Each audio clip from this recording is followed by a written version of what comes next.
राजा कनिष्क के शासनकाल में महात्मा बुद्ध के सिद्धांतों पर आधारित बुद्ध धर्म को दो संप्रदाय यानी कि हीनयान और महायान में बांटा गया। बुद्ध के सिद्धांतों पर आधारित बुद्ध धर्म को प्रारंभिक रूप से प्रसारित करने का कार्य बुद्ध के अनुयायियों ने किया, जिसे कई शासकों द्वारा आश्रय प्रदान किया गया। आज बुद्ध धर्म Sri Lanka, Myanmar, Laos, Cambodia, Thailand और चीन का प्रमुख धर्म है। नमो बुद्धाय दोस्तों, बुद्धा 2.0 इस हमारे YouTube चैनल पर और आज के इस वीडियो पर आपका स्वागत है। तो दोस्तों, आज के इस वीडियो में हम जानेंगे कि वर्तमान समय में महात्मा बुद्ध के विचारों को कैसे लिया जाए और उसकी प्रासंगिकता क्या है। दोस्तों, महात्मा बुद्ध भारतीय विरासत के एक महान विभूति है। उन्होंने संपूर्ण मानव अभ्यास को एक नई राह दिखाई। इनके विचार उनकी मृत्यु के लगभग 2500 वर्ष के पश्चात आज भी हमारे समाज के लिए प्रासंगिक बने हुए हैं। बुद्ध का सबसे महत्वपूर्ण विचार है अत्तदीप भव, अर्थात अपना दीपक स्वयं बनो। इस विचार का मूल यह है कि व्यक्ति को अपने जीवन में किसी भी नैतिक अनैतिक प्रश्न का फैसला स्वयं ही करना चाहिए। दोस्तों, वर्तमान समय में बुद्ध के इस विचार का महत्व बढ़ जाता है। दरअसल आज व्यक्ति अपने घर, ऑफिस, कॉलेज आदि जगहों पर अपने जीवन के महत्वपूर्ण फैसले भी स्वयं न लेकर दूसरों की सलाह पर लेते हैं। अंततः वह वस्तु बन जाता है। बुद्ध का सिद्धांत व्यक्ति को व्यक्ति बनने पर बल देता है। दोस्तों, बुद्ध के नैतिक दृष्टिकोण का दूसरा प्रमुख मध्यम मार्ग के नाम से जाना जाता है। उल्लेखनीय है कि उनका मध्यम मार्ग सिद्धांत आज भी उतना ही प्रासंगिक है जितना बुद्ध के समय में था। उनके इन विचारों की पुष्टि इस कथन से होती है, पिकना के तार को उतना ही खींचना चाहिए कि वह टूट ही जाए, या फिर उतना ही खींचो, ढीला नहीं छोड़ा जाना चाहिए, क्योंकि अगर बिना के तार को अगर ढीला छोड़ा जाए तो वो ध्वनि नहीं निकाल सकता। उनके मध्यम मार्ग और यह लौकिकता पर बल दिया जाता है, बल्कि विचारों की प्रासंगिकता वर्तमान समय में और ज़्यादा बढ़ जाती है। उनका यह सिद्धांत दृढ़वादिता को नकारते हुए तार्किकता पर बल देता है। दरअसल आज दुनिया में तमाम तरह के झगड़े हैं, जैसे सांप्रदायिकता, आतंकवाद, नक्सलवाद तथा जातिवाद इत्यादि। इन सारे झगड़ों के मूल में बुनियादी दार्शनिक समस्या यही है कि कोई भी व्यक्ति, देश या संस्था अपने दृष्टिकोण से पीछे हटने को तैयार ही नहीं है। इस दृष्टि से इस्लामिक स्टेट जैसे अतिवादी समूह हो या मॉब लिंचिंग विचारधारा को कट्टर रूप में स्वीकार करने वाला कोई समूह हो या अन्य समूह, सभी के साथ मूल समस्या नजरिए की ही है। महात्मा बुद्ध के मध्यम मार्ग सिद्धांत को स्वीकार करते ही हमारा नैतिक दृष्टिकोण बेहतर हो जाता है। हम यह मानने लगते हैं कि कोई भी चीज़ का अति होना घातक होता है। यह विचार हमें विभिन्न दृष्टिकोणों के मेल मिलाप तथा आम सहमति प्राप्त करने की ओर ले जाता है। दोस्तों, अगर आज दो विरोधी समूहों के बीच सार्थक संवाद हो तो धार्मिक सहिष्णुता और सर्वधर्म संभाव सिर्फ कहने भर की बातें रहेगी, बल्कि दुनिया का सच बन जाएगी। महात्मा बुद्ध का यह विचार कि दुखों का मूल कारण इच्छाएं है, आज के उपभोक्तावादी समाज के लिए प्रासंगिक प्रतीत होता है।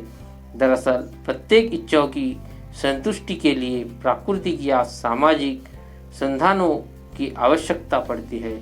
ऐसे में अगर व्यक्तियों के भीतर इच्छा की प्रबलता बढ़ जाए तो प्राकृतिक संसाधन नष्ट होने लगेगा। साथ ही सामाजिक संबंधों में तनाव उत्पन्न हो जाएगा।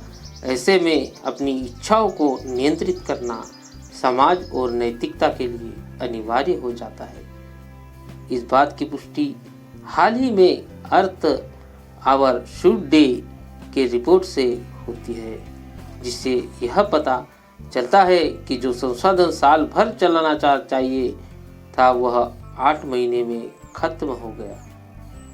बुद्ध के विचारों का आज के संदर्भ में प्रेरणादायी पक्ष यह भी है कि वे सद्गुणों के विकास पर अत्यधिक बल देते थे। उन्होंने अपने अनुयायियों को जो आचरण संहिता बताया उसमें कष्टों को सहने की ताकत और अनुशासित जीवन को अत्यधिक महत्व दिया गया। उदाहरण के लिए उन्होंने अहंकार को बहुत बड़ा अवगुण माना है और सलाह दिया कि जिन लोगों के अंदर मैं की भावना बहुत होती है वे अक्सर बाकी लोगों को अपने साथ लेकर नहीं चल पाते। उन्हें प्रातः हर व्यक्ति में अपना प्रतिस्पर्धी और शत्रु ही नजर आता है। दोस्तों, यह शुभ चिंतक नहीं।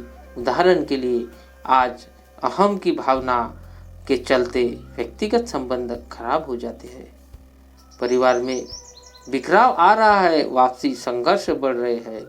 ऐसे में यह सिद्धांत दूसरे को समझने में सहायक हो सकता है।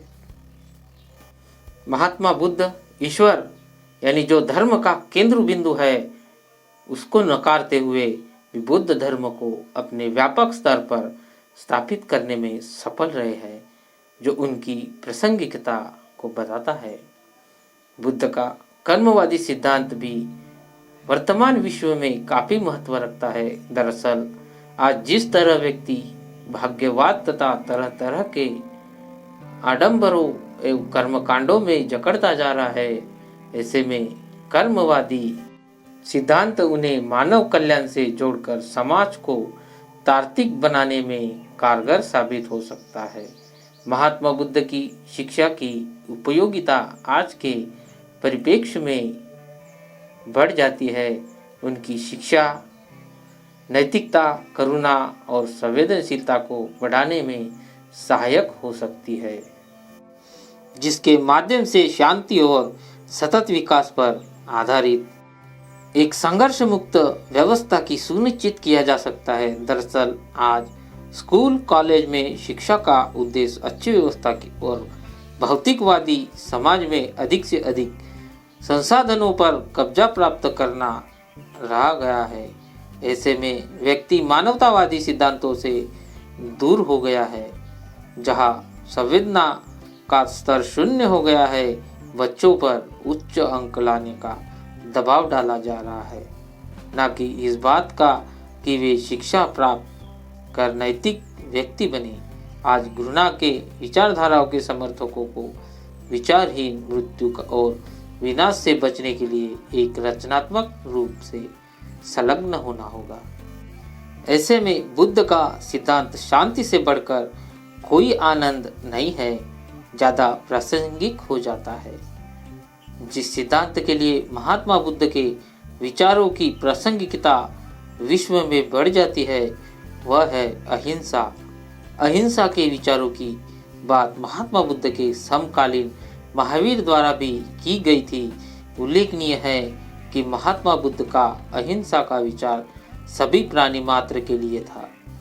आज विश्व में जहां एक तरफ पशुओं के विरुद्ध हिंसा के नए नए तरीके खोजे जा रहे हैं, वही पशु के साथ अच्छा आचरण करने को लेकर पेटा जैसी संस्थाएं विश्वव्यापी आंदोलन चला रही है। महात्मा बुद्ध का अष्टांगिक मार्ग का सिद्धांत आज भी भौतिकवादी समाज में ज्यादा प्रासंगिक हो जाता है। उदाहरण के लिए उनका सम्यक जीविका का विचार इस बात पर बल देता है कि समाज में सभी को जीविका मिले, जिससे आज के समाज की जैसे बड़ी समस्या रोजगारी का समाधान हो सकता है।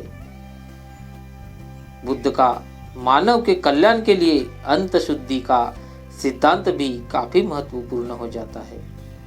यह सिद्धांत व्यक्ति को अंदर से नैतिक होने पर बल देता है। आज जिस तरह व्यक्ति अपनी आवश्यकताओं से अधिक संपन्नता एकत्र करने के लिए संघर्षशील है, वह कहीं न कहीं एक बड़े वर्ग में प्रभावित कर रही है। हाल ही में रिपोर्ट में पाया गया है कि कुल संसाधनों का एक बड़ा भाग कुछ व्यक्तियों के हाथ में केंद्रित होकर रह गया है।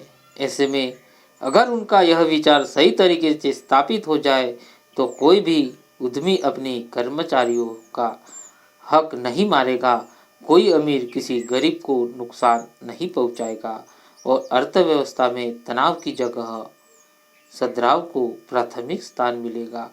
बुद्ध की नीति की एक अन्य प्रेरणादायी बात यह है कि इसमें परिवर्तनों के प्रति बेहद सकारात्मक रूप दिखाई पड़ता है।